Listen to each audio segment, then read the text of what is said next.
आज किसी के यहाँ बेटा बेटी होता है, बेटी का तो जन्मोत्सव मनाते ही नहीं समाज में। आज लोग मनाते हैं बेटी का जन्मोत्सव। एक बेटी हो जाए तो भगवान से भजन करते हैं कि ये कैसे दे दी, अब दूसरी नहीं होनी चाहिए।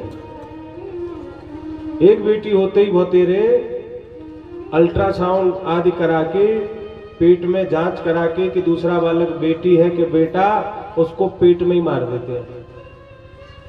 जब बालक का लिंग पेट में बन चुका है कि वो कन्या है या बालक, तो उसमें प्राण भी है, धड़कन भी है, और उसको यदि डॉक्टर काट काट के निकाल रहा है, उसका वीडियो आपने देखा होगा 3D में, एनिमेशन में जो वीडियो है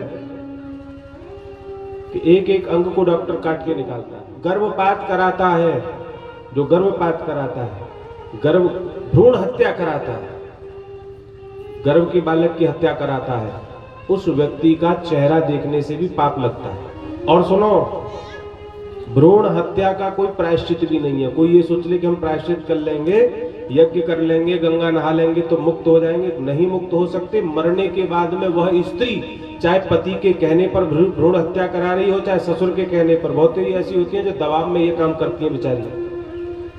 क्योंकि हर जगह आज भी शिक्षा का विकास नहीं हो पाया, कहीं कहीं शिक्षा का अभाव है। आज भी कुछ लोग पशु की तरह जी रहे हैं, पत्नी को डंडों से मारते हैं, ऐसा हमने सुना है। यहाँ भी एक बहन हमारे पास आई थी, उसने कहा था ना उसके पति का नाम लेंगे ना उसका।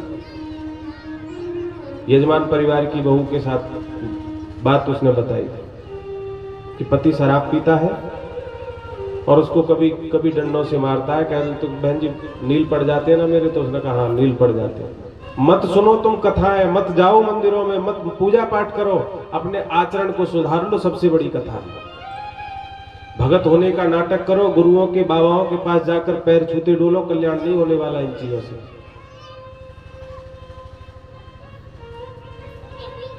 अपना आचरण सुधारते नहीं, चमत्कार के लिए भागते डोलते हैं कि ये बाबा जी चमत्कार कर देंगे, ये व्यास जी चमत्कार कर देंगे। कोई भी चमत्कार तुम्हारे भाग्य को नहीं बदल सकता, ये बात कान खोलकर सुन लो। किसी के पास ऐसी दिव्य शक्ति नहीं है जो तुम्हारे सत्कर्म के बिना तुम्हारे भाग्य को बदल दे।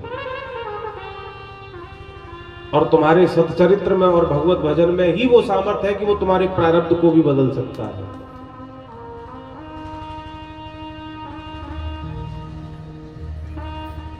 जो भ्रूण हत्या कराता है उसका चेहरा देखने का भी धर्म नहीं है।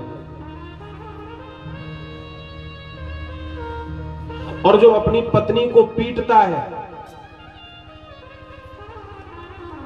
झगड़ा किसी पति पत्नी में नहीं होता है, ऐसा किस पति पत्नी में नहीं हो सकता, सब में होता है। लेकिन पशुवत जो पत्नी का निरादर ही करता रहता है, उसका दोष ना होने पर भी उसको पीटता है, ऐसे व्यक्ति के हाथ से उसके पितृ भी जल ग्रहण नहीं करते, उसके पितृ नाराज हो जाते हैं। बंधुओं, भ्रूण हत्या नहीं करनी चाहिए, गर्भ के इस बालक की हत्या नहीं करनी चाहिए। पहले तो नहीं होती थी गर्भ में हत्याएं, पहले जब ये सुविधाएं ही नहीं थी, अल्ट्रासाउंड आदि की मशीनें नहीं थी, तो कौन भ्रूण हत्या करता था? अरे पहले बुजुर्गों के पास 4-4, 5-5, 6-6, 9-9 कन्याएं होती थी, और सब अपने भोग का, अपने प्रारब्ध का पाते हैं। सबका अपना भोग होता है। तुम कोई कर्म ये थोड़ी हो कि तुम किसी के भाग्य विधाता हो कि एक कन्या होगी तो एक कई विवाह कर पाएंगे। जितने बच्चे होंगे सबका पालन पोषण हो जाएगा। एक कन्या के बाद में लोगों को चिंता हो जाती है, अब तो बेटा होना चाहिए, तो हत्या करा देते होते। देखो हम कह रहे हैं किसी से उपाय पूछो, इसमें कोई दोष नहीं है कि कोई भजन जप तप है कि हमारी बेटा हो जाए। हमारे पास कुछ लोग आते हैं, व्यास जी कोई उपाय बता दो, एक बेटी है, 2 बेटी है, 3 बेटी है। एक बेटी वाले से तो हम बात कहते भी नहीं कुछ, और किसी के पास 2-3 हो तो हम ये जरूर कह देते हैं कि हो सकता है तुम्हारे परिवार में भी किसी की बुद्धि खराब हो जाए, पाप पे उतर आओ, भ्रूण हत्या करे। इसलिए तुम हमारे भागवत भगवान से प्रार्थना कर लेना। हमने ना जाने कितनों की गोद भागवत जी के प्रसाद से भरती देखी। 20 वर्ष बाद, 24 वर्ष बाद, 12 वर्ष बाद जिसको संतान ही नहीं थी उनको संतान होती देखिए। ये प्रमाणित बात है, नंबर ले लेना, कॉल करके पता कर लेना।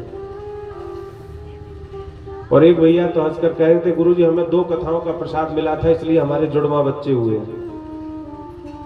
7वें दिन भागवत जी से अभिमंत्रित सेब का गोले का प्रसाद जो मिलता है, हमारे कथा के जीवन में 4-5 तो हमारे यजमान हैं, जहां हमने किसी के 5 वर्ष बाद, एक के 12 वर्ष बाद, एक के 24 वर्ष बाद बेटी भी हुई और बेटा भी हो गया।